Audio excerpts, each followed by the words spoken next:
അസ്സലാമു അലൈക്കും വറഹ്മത്തുള്ളാഹി വബറകാതുഹു. മുസ്ലിം സ്ത്രീകൾക്ക് പള്ളിയിൽ പോയി നിസ്കരിക്കാം, അതിന് പ്രശ്നമൊന്നുമില്ല. പക്ഷേ അവരോട് ചോദിക്കാനുള്ളതുണ്ട്. എന്താണ്, നിങ്ങളെന്തിനാ പള്ളിയിൽ പോയി നിസ്കരിക്കണമെന്ന് ആഗ്രഹം പ്രകടിപ്പിക്കുന്നത്?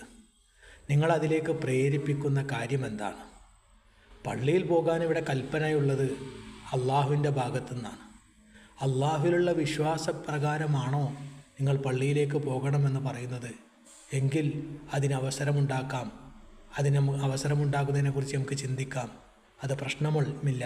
പക്ഷേ നിങ്ങൾ ഇവിടുത്തെ സ്ത്രീ പുരുഷ സമത്വവാദത്തിൻ്റെ ഭാഗമായിട്ടാണോ പള്ളിയിൽ പോകണമെന്ന് പറയുന്നത്? എങ്കിൽ അവിടെ ഇസ്ലാം നിങ്ങളുടെ വിശ്വാസത്തിന് എന്തോ പ്രശ്നമുണ്ട്. നിങ്ങളുടെ വിശ്വാസത്തിന് പ്രശ്നമുണ്ട്.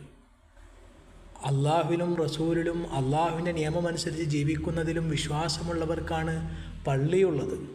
അവിടെയാണ് ഇപ്പോൾ നിസ്കാരമുള്ളത്. നിസ്കരിക്കാൻ ആരാണ് കൽപ്പിച്ചത്? പള്ളിയിൽ പോകാൻ ആരാ കൽപ്പിച്ചത്? എന്താണതിൻ്റെ പ്രയോജനം? അതിൻ്റെ നേട്ടങ്ങൾ എന്താണ്?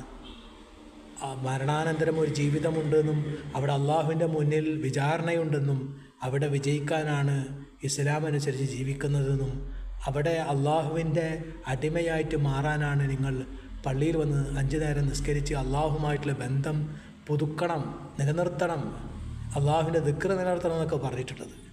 അപ്പോൾ അത് അള്ളാഹുവിൻ്റെ ഭാഗത്തു നിന്നുള്ള കൽപ്പനയുടെ പ്രേരണയാൽ മാത്രമാണോ നിങ്ങൾ പള്ളിയിലേക്ക് വരണമെന്ന് ആഗ്രഹം പ്രകടിപ്പിക്കുന്നത്? എങ്കിൽ നിങ്ങൾക്ക് പോകുന്നതിനെക്കുറിച്ച് നമുക്ക് ആലോചിക്കാം. എന്നാൽ ഇന്നതല്ല. നിങ്ങൾ ലിബറലിസത്തിൻ്റെ സ്വാധീനത്തിൽ പെട്ടുകൊണ്ട് പറയുകയാണെങ്കിൽ ലിബറലിസത്തിൻ്റെ സ്വാധീനത്തിൽ നിന്ന് നിങ്ങളുടെ കൽബിനെ ശുദ്ധീകരിക്കേണ്ടതുണ്ട്. നിങ്ങൾ അള്ളാഹുവിനും റസൂലിനും വഴിപ്പെടുന്ന അവസ്ഥയിലെത്തണം. പാശ്ചാത്യർ കൊണ്ടുവരുന്ന ലിബറലിസമോ ഫെമിനിസമോ നിങ്ങളെ ബാധിച്ചിട്ടുണ്ടെങ്കിൽ അത് പള്ളിയിൽ വന്ന് നിസ്കരിച്ചാൽ തീരുന്ന പ്രശ്നമല്ല. അത് നിങ്ങളുടെ ഹൃദയങ്ങളെ ശുദ്ധീകരിക്കണം. നിങ്ങൾ അള്ളാഹുവിൻ്റെ റസൂൽ സല്ലല്ലാഹു അലൈഹി വസല്ലമ തങ്ങൾ കൊണ്ടുവന്ന ദീനനുസരിച്ച് ജീവിച്ചാൽ നാളെ പരലോകത്ത് വിജയം കിട്ടും. അള്ളാഹുവിൻ്റെ അടിമയായിട്ട് ജീവിച്ചാൽ അള്ളാഹുവിൻ്റെ ഭാഗത്തുനിന്ന് സ്വർഗീയമായ സമ്മാനം ലഭിക്കും. മരണാനന്തര ജീവിതത്തിൽ വിജയം വേണം എന്ന താല്പര്യത്തിലേക്ക് മടങ്ങി വരണം. എന്നിട്ട് നമുക്ക് പള്ളിയിൽ പോകുന്നതിനെക്കുറിച്ച് ആലോചിക്കാം. സ്ത്രീകൾ പള്ളിയിൽ പോകുന്നതിന് യാതൊരു അയിത്തവുമില്ല, പ്രവേശിക്കുന്നതിന് അയിത്തമില്ല. നിങ്ങൾക്ക് ശുദ്ധിയുള്ള ഏത് സമയത്തും പള്ളിയിൽ കയറി നമസ്കരിക്കാം. പക്ഷേ പുരുഷന്മാരുടെ ഇടയിൽ നിന്നിട്ട് അവരോട് ഇടകലരുന്ന വിധത്തിൽ വേണ്ട എന്ന് മാത്രമാണ് ഇസ്ലാം നിങ്ങളോട് നിഷ്കർഷിച്ചിട്ടുള്ളത്.